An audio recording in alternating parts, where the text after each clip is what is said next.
Olá, meus amigos, que a paz de Jesus esteja sempre entre nós. Hoje nós vamos falar sobre livre-arbítrio.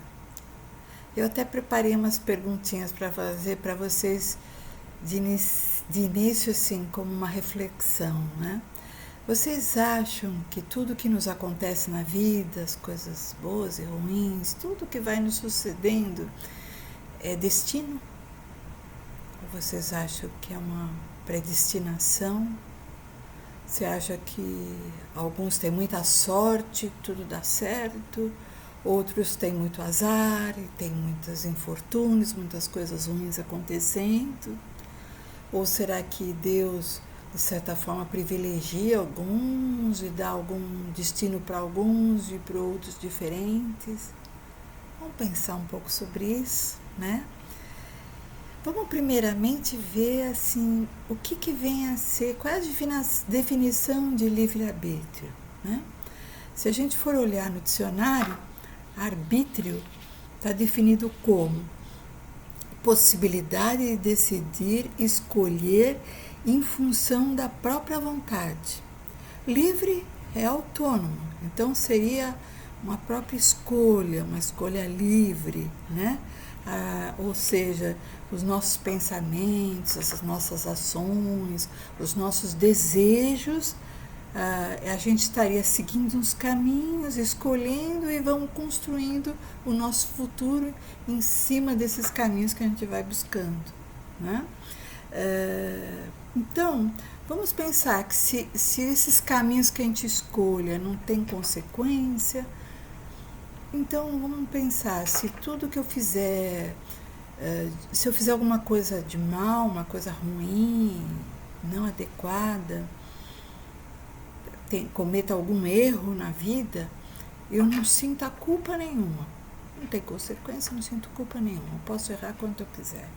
Ou se eu lutar, batalhar para atingir um objetivo, uma conquista que eu queria muito, isso não vai ter mérito nenhum também. Como que vocês veem isso? Como se a gente fosse máquinas, e nós não somos máquinas, nós somos seres humanos, né? Nós temos sentimentos, então me parece que não é bem por aí, né? Deixa eu dar um exemplo assim mostrando o livre-arbítrio. Vamos pensar, hoje está um dia frio, aliás, choveu bastante hoje, e vamos pensar que hoje eu não vou trabalhar. Por que trabalhar? Não vou trabalhar, vou ficar na cama, no quentinho, né? Ou não vou estudar. Para que estudar? Tenho livre-arbítrio, não sou obrigada. Mas aí você pensa melhor, bom, mas se eu não for para a escola, não estudar, eu não vou obter a graduação que eu quero, né? Se eu não for trabalhar, eu posso até ser demitido da minha empresa, eu não vou ter remuneração, vai ser difícil depois conseguir outra colocação, e a minha família como fica, não vai ter o dinheiro no fim do mês. Ou seja, tem consequências, né? A gente tem um livre-arbítrio, mas dependendo da decisão que a gente toma, é o rumo que vem a resposta. E aí que a gente tem que estar sempre ciente desse tipo de coisa, né? Eu fui buscar uma situação que consta na Bíblia. Ela está em vários, contada por vários apóstolos, está em Marcos, está em Lucas, está em Mateus, né? Uma passagem muito interessante que eu acho que exemplifica bem isso que a gente está falando, e que ela está bem contada por um espírita muito querido, que é o Divaldo Franco, num livro. O livro chama-se Primícias do Reino. Esse livro, o Divaldo, ele psicografa as falas de um espírito de muita luz, que é a Amélia Rodrigues. Aliás, ela tem uma forma de contar assim muito gostosa, um modo assim poético de expor a coisa, que fica assim bem interessante. E nesse livro elas contam assim os passos de Jesus quando ele esteve encarnado aqui entre nós na Terra, né?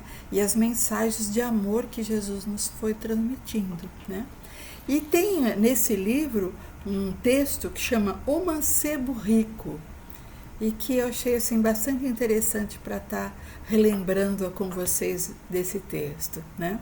Então conta que tinha um jovem muito rico, que ele tinha tudo o que ele queria, no entanto ele não era uma pessoa realizada. E ele teve a oportunidade de estar com Jesus. E ele perguntou para Jesus: Mestre, o que farei para herdar a vida eterna? E Jesus respondeu a esse jovem que era rico, respondeu: é você seguir os mandamentos. Não matarás, não furtarás, honrarás o pai e a mãe. Enfim, foi citando os mandamentos. E o jovem respondeu para Jesus: mas os ensinamentos de Moisés eu já sigo. Como é que eu posso herdar assim essa vida eterna? Quero ser uma pessoa realizada, né? E Jesus recomendou. Ele não definia nada, não exigia nada, né? Ele respondeu a pergunta dizendo: venda todos os seus bens, distribua aos pobres e me siga.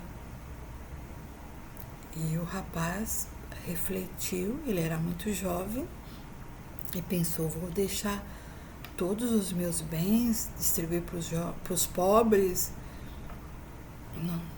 Não aceitou, ele recusou. Fez uma escolha ali de não seguir Jesus, né? Passou uma semana, na semana seguinte, esse mesmo jovem, ele estava na região da Cesareia, e lá ia ter uma festa, um festim, né? Que na época era comum, eles usavam os escravos para ajudar, e faziam aquelas corridas naquelas parelhas, né? Com os cavalos velozes, aquelas corridas de velocidade, né?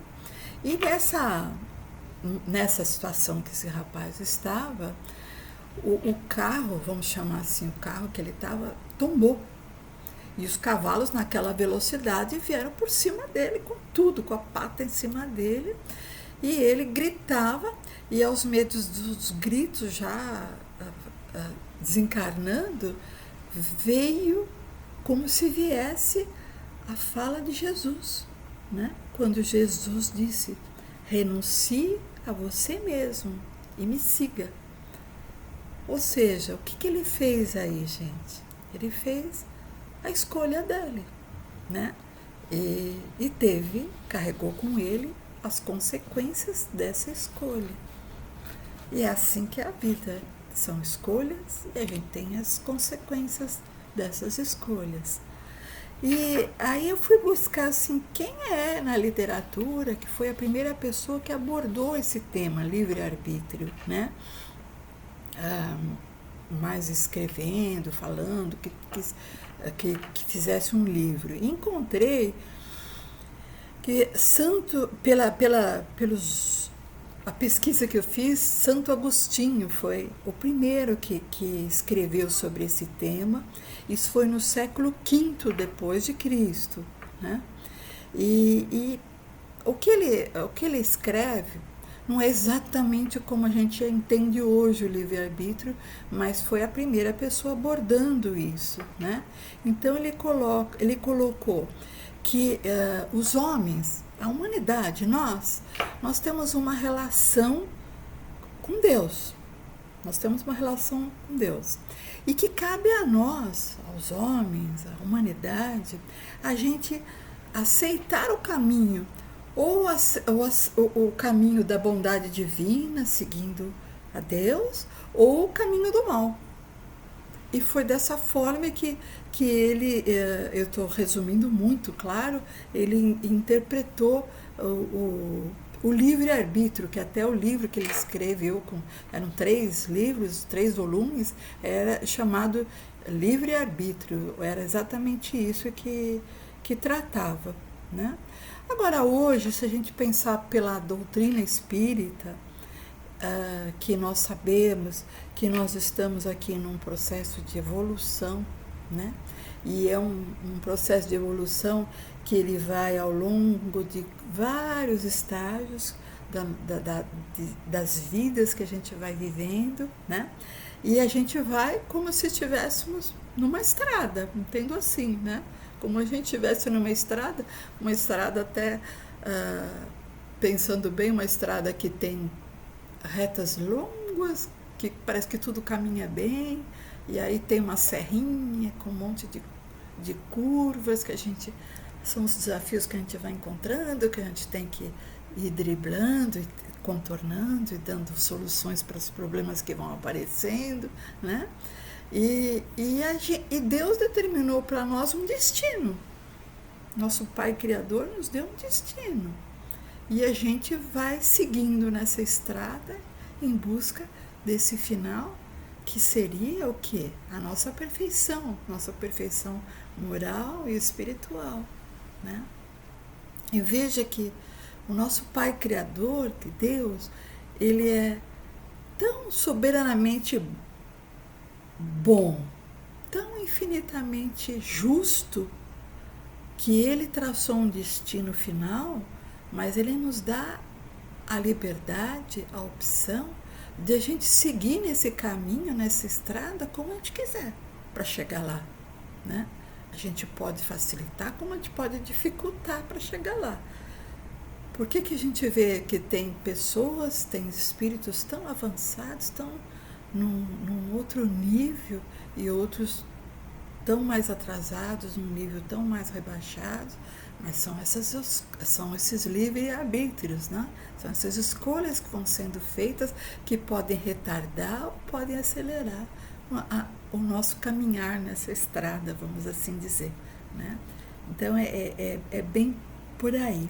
Agora eu gostaria de comentar com vocês que o Allan Kardec, no Livro dos Espíritos, aquele livro em que ele organizou uma série de perguntas e fez aos espíritos, e a gente tem as respostas dos espíritos. Então, Allan Kardec, nesse livro, ele aborda em várias questões o tema livre-arbítrio, várias vezes, né?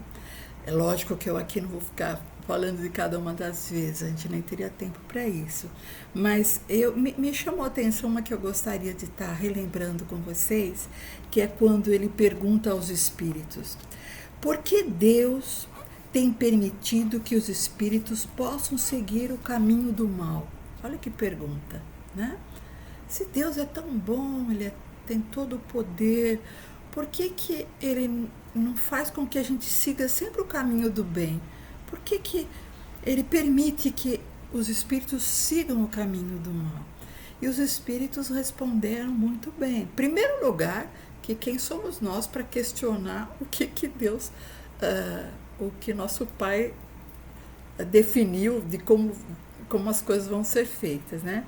Mas que a sabedoria de Deus é tamanha que ele deu para nós essa possibilidade de a gente escolher os caminhos, seja do bem ou do mal. E é claro que a gente vai ter, dependendo da conclusão da opção que a gente faça, os méritos das nossas próprias obras, daquilo que a gente possa estar fazendo. Claro, né? É bem por aí mesmo, né? Então, ou seja, gente, as escolhas são livres. Isso que é uma coisa importante. As escolhas, elas são livres. E uma coisa que eu gostaria de retomar. Sabe aquelas perguntinhas que eu fiz logo no começo, quando a gente começou a conversar hoje? No sentido de que existe destino, existe sorte, existe azar, existe predestinação.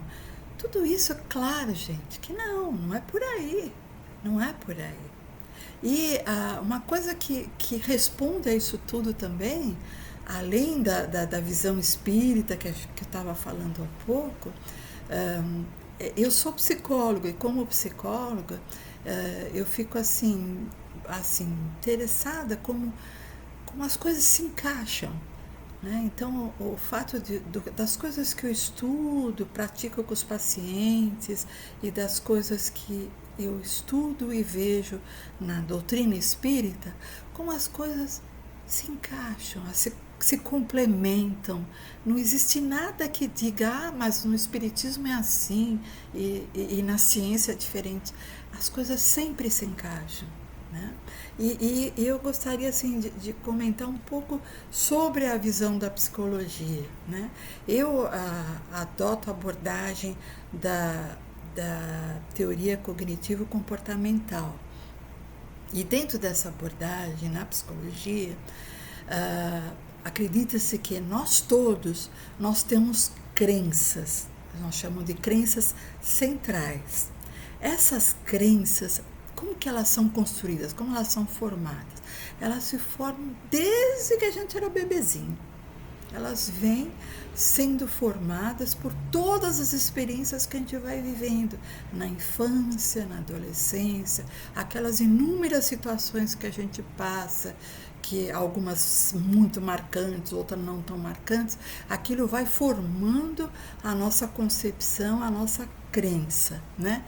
Então, uma mensagem que o seu pai te dá, uma mensagem que a sua mãe te dá, uma mensagem que o seu professor te deu, uma mensagem que o seu primeiro namoradinho ou a sua primeira namoradinha te disse, te falou, né?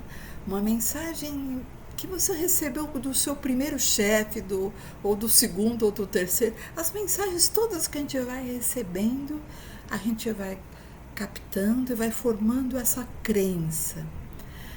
Aí na vida adulta, quando as situações aparecem normais na vida, por exemplo, vem uma situação que acontece que te pega, aquilo vem e bate na sua crença, aquela situação bate na sua crença, certo? E imediatamente, mesmo que você nem perceba, vem um pensamento que é compatível com a crença que você construiu ao longo da vida. Vem um pensamento, você não tem como dizer, não pense isso. Não, aquilo lá já está mais do que sedimentado. Vem aquele pensamento e com isso vem uma emoção e aí vem a sua resposta, que é o comportamento que você emite. Entende? Deixa eu dar um exemplo para ficar mais claro. Vamos supor uma mulher que, enquanto menina, enquanto criança, passou por muitos traumas na infância e na adolescência. Aliás, isso não é nada difícil de acontecer, hein, gente? Então, passou por vários traumas, várias coisas ruins, teve situação de abandono, situação de maus tratos, e essas situações todas que ela foi vivenciando, foi formando, como eu disse, aquela crença central na vida dela, né? Então, como essa pessoa, quando adulta, vai se enxergar, né? Se ela teve tantos traumas, tantas situações pesadas que marcaram a existência dela. Então ela vai se enxergar assim, bom, eu sou uma pessoa mais fraca, eu sou mais frágil, né? Eu não consigo reagir adequadamente diante de problemas, eu sou um zero à esquerda, eu sou infeliz, eu não dou certo. É essa visão que ela passa a ter dela mesma, né? Como ela vê o mundo, como ela vê os demais, as outras pessoas. Ela vê como pessoas ameaçadoras, há pessoas que são maldosas, que são agressivas. Então ela tem que se isolar, ela tem que se proteger, porque é dessa forma como ela encara o mundo. Como que ela encara o futuro dela. Ela não vê com bons olhos. Até agora foi tão mal. O futuro dela é ameaçador, é algo que ela não vê com bons olhos, né? E essa pessoa vai se casar e ela escolhe um companheiro abusivo, um companheiro, não necessariamente para ser abusivo, agressivo, tem que ter uma agressão física, viu, gente? Não necessariamente. Ele pode agredir verbalmente, ele pode agredir com represálias, com repreensões no dia a dia, aquilo é recorrente, aquilo vai pegando, e aí isso leva essa pessoa a ficar doente, porque ela guarda, ela não consegue reagir a essa situação, ela fica doente. Então ela começa a ter crises de ansiedade, da crise de ansiedade ela parte para a depressão, aliás é muito frequente, da ansiedade ela evoluir para a depressão e fica uma pessoa com aqueles problemas sérios, uma doença mental, né? Agora, imagina essa mesma situação que eu estou contando para vocês. Uma outra pessoa, uma outra mulher, que também teve todos esses traumas na infância e na adolescência, de negligência, de maus tratos, de abandono, daquilo tudo que eu falei, né? Dos pais, todas aquelas vivências. Ela sente que ela está começando a ficar doente, que aquilo tudo pegou muito pesado para ela. Mas ela pensa, eu tenho que reagir a isso, eu não quero isso para a minha vida, eu quero reagir a isso. Então, uma pessoa com esse pensamento, embora ela tenha aquela crença de tudo aquilo que foi formado desde que ela nasceu, ela já não vai buscar como companheiro um cara abusivo. Entendeu? Ela já vai buscar alguém que seja um ombro amigo, alguém que a respeite. Ela vai procurar essa pessoa. E ela vai buscar ajuda. Com certeza, uma pessoa que pensa diferente, ela vai buscar ajuda. Então, ela está começando a ficar doente, ela vai procurar um médico que vai dar para ela uma medicação, um medicamento ou para ansiedade, um antidepressivo, alguma coisa ela vai dar. Né? Ela pode eventualmente buscar uma ajuda psicológica, ela vai buscar uma ajuda espiritual e ela vai entender por que ela viveu tudo aquilo desde que ela era criança, por que essas coisas acontecem e como ela pode reagir a isso tudo de uma forma que lhe dê bem-estar, que lhe dê saúde física e mental e espiritual. Ela pode ir em busca disso tudo. E aí, como que ela vai reagir, gente? Ela vai buscar lá dentro dos recursos internos dela, ela pode buscar aquilo que a gente chama de resiliência. Ela vai buscar caminhos que ela consiga vencer aquilo tudo, que diante dos próximos desafios que vão acontecer na vida dela, ela consiga reagir de uma forma adaptativa, de uma forma que lhe dê bem-estar, que lhe dê felicidade, que ela fique bem, né? Então veja bem, são duas situações que eu estou contando para vocês em que a opção de vida toma rumos totalmente diferentes e são opções que você toma na vida, né? E aí dentro da visão espírita vem a lei de causa e efeito, né? Tudo na nossa vida tem uma consequência, né? É a questão do livre-arbítrio. Toda ação gera uma reação. Na psicologia a gente fala todo estímulo leva a uma resposta. Isso é fato. Acontece, né? E essas consequências, se não for nessa encarnação, vai ser em outra, mas vai ter, né? Então vamos supor, se uma pessoa comete um crime, mata uma outra pessoa, num momento de está desvairado, faz uma loucura e mata uma outra pessoa, ele contraria as leis dos homens, né? E ele contraria também as leis divinas. Agora, vamos supor que essa pessoa consegue driblar a justiça dos homens e não é punido. E a gente vê tantos casos assim, né? Pessoa pronta e no fim não é punido. O que acontece? Ele driblou as leis dos homens, mas as leis divinas não. É como a Cleide, nossa amiga, nossa irmã Cleide, que sempre está aqui nesse canal falando coisas muito lindas e maravilhosas para nós. Ela faz uma comparação que eu acho muito interessante quando ela fala na mochilinha, né? Porque toda ação que a gente faz, ela fica impressa no nosso perispírito. Né? E a Cleide nos diz que a gente carrega isso como se fosse uma mochilinha. A gente carrega a nossa história. Então, se você cometeu algum erro, fez alguma coisa errada, isso vai marcado no seu perispírito. E a lei divina vai estar registrado, e mais para frente isso vai ter que ser feito, né? Alguma coisa tem que ser feita. E Deus, uma coisa importante que eu gostaria de colocar, Deus nos deu a razão, Ele nos deu o pensamento, nos deu a corte cerebral, gente. Ele nos deu a cognição. Ou seja, nós temos a capacidade de pensar e construir os caminhos que a gente quer seguir pelo livre-arbítrio.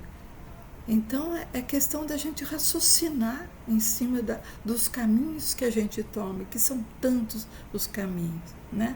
E vocês podem até falar, mas a gente ainda é muito primitiva, porque a gente erra tanto, tem tantos problemas. Nós estamos, sim, num mundo de provas e expiações. Veja, não é prova, são provas, são muitas, né? Nós estamos num mundo de provas e expiações a caminho de um mundo de regeneração. Se todos nós vamos para essa regeneração, não sabemos. Quem irá, não sabemos. Mas existe toda uma evolução que vem caminhando. E a gente sempre tem que estar pensando no nosso livre-arbítrio, nas nossas ações, para esse caminho espiritual que a gente vem trilhando. É bem por aí, né? Que a gente tem que estar sempre atento. E eu gostaria de comentar com vocês também, recentemente eu vi um vídeo na internet que eu achei muito interessante, de um espírita que eu admiro muito, muito, muito, que é o Haroldo Dutra Dias. Ele, além de dominar demais a doutrina espírita, ele tem uma forma de colocar as coisas assim, muito interessantes. Né? E nesse vídeo ele fala sobre o livre-arbítrio, e ele faz uma comparação, ele usa de uma metáfora. Eu gosto muito de metáforas, porque é uma forma assim de a gente fixar mais o que a gente está aprendendo, né? O que a gente está tratando. E ele usa uma metáfora falando do livre-arbítrio e comparando com a música, com a partitura da música. Eu adoro tocar piano, então gostei muito disso daí, né? E ele fala que... Porque, deixa eu só dar uma pequena explicação para quem não sabe, né? A música ela é escrita numa partitura. E a partitura ela é feita de pauta. A pauta ou pentagrama é aquelas 5 linhas que formam 4 espaços. E é ali que ficam as notas, Dó, Ré, Mi, Fá, Sol, Lá, Si, né? E podem ter linhas adicionais para cima e para baixo, para mais agudo ou mais grave. E aí ele coloca o seguinte, que Deus, ele escreveu na pauta. E ele nos deu a possibilidade de a gente escolher as notas que a gente vai colocar nessa pauta. Mas a pauta, ela não é nossa, a pauta é de Deus. Nós é que estamos colocando as notas nessa pauta, né? Em cima dessas linhas e desses espaços. Então, a gente tem que escrever dentro daquela pauta, né? E aí ele coloca essa pauta, ela dá uma margem enorme para nós. E pensa na música, quantas e quantas músicas já não foram escritas, cantadas e tocadas até hoje, quantas não vão ser, né? Realmente, há uma possibilidade infinita de coisas para ser colocadas nessa pauta, né? E aí ele coloca, é o nosso livre-arbítrio. E ele não pode nunca se sobrepor sobre o livre-arbítrio de Deus, que Deus determinou. Ou seja, o que está aí escrito? A perspectiva das leis morais, né? Nós podemos atuar, agir, mas as leis morais, as leis divinas estabelecidas por Deus, elas não podem nunca ser sobrepostas por aquelas que nós estamos traçando, lógico, né? Eu achei muito bonita essa metáfora e explica bem a questão das leis morais, das leis divinas, que elas têm que ser respeitadas, né? Então, e tem até um ditado popular que fala, né? A nossa liberdade termina quando começa a do outro, não é? Então, aí até entra aí a questão da liberdade. Quando a gente fala em livre-arbítrio, a gente tem liberdade total? Não, nós temos liberdade de ação? Sim, temos liberdade de ação. Mas nós somos responsáveis pelos resultados do nosso livre-arbítrio, das nossas ações. Tem consequências, né? Então, você tem liberdade de ação? Sim, mas a gente não pode esquecer que a gente é responsável pelos resultados. E aí, se a gente pensar nas nossas escolhas, existem escolhas muito simples do nosso cotidiano, né? Vou dormir agora ou não vou dormir? Vou almoçar hoje ou não vou almoçar? Existem as escolhas simples, mas existem as escolhas morais, as escolhas espirituais, né? Que é aí que a gente tem que refletir. Até que ponto nós tomamos uma decisão em prol de alguém próximo que é necessitado, que está precisando? Até que ponto a gente toma isso? Até que ponto nós somos fiéis às pessoas com as quais nós nos relacionamos? Ponto que a gente é fiel a essas pessoas, né? Até que ponto a gente mostra compaixão, efetivamente a gente se compadece por as pessoas que estão vulneráveis. E o que tem de pessoas vulneráveis não só em termos de pobreza, vulneráveis em todos os sentidos, a gente encontra muito disso, né? Então, oportunidades para a gente fazer o bem existe sempre. Vai da gente aproveitar essas oportunidades. Até que ponto nós estamos aproveitando essas oportunidades? Então, eu entendo que o livre-arbítrio, dentro disso que eu estou colocando, ele é um elemento fundamental dentro da doutrina espírita, né? Ou seja, o nosso futuro, ele depende das nossas escolhas hoje. E as nossas escolhas estão dentro daquilo, elas são frutos do nosso pensamento e das ações que nós tomamos. Olha só como as coisas parecem tão simples, mas não são tão simples assim, né? E tem uma frase de Emmanuel muito interessante quando ele diz: a nossa vida é um retrato do nosso pensamento. Olha só, veja isso. E o apóstolo Paulo de Tarso, eu coloquei aqui para não esquecer de falar para vocês, coloca: eu posso tudo, mas nem tudo me convém. É verdade. Eu posso usar drogas, mas será que me convém? Eu posso fumar, será que me convém? Eu posso trair meu companheiro, será que me convém? Eu posso ser uma pessoa boa, posso partir para o bem, posso partir para o mal, tudo a gente pode, né? Então, eu entendo que essa é a lição da vida, essa é a grande lição da vida, e que está fundamentada, sem dúvida, nessa questão que foi o tema de hoje, né? Livre-arbítrio. Eu agradeço aí a atenção de vocês, tá? E um abraço muito apertado em todos vocês. Obrigada.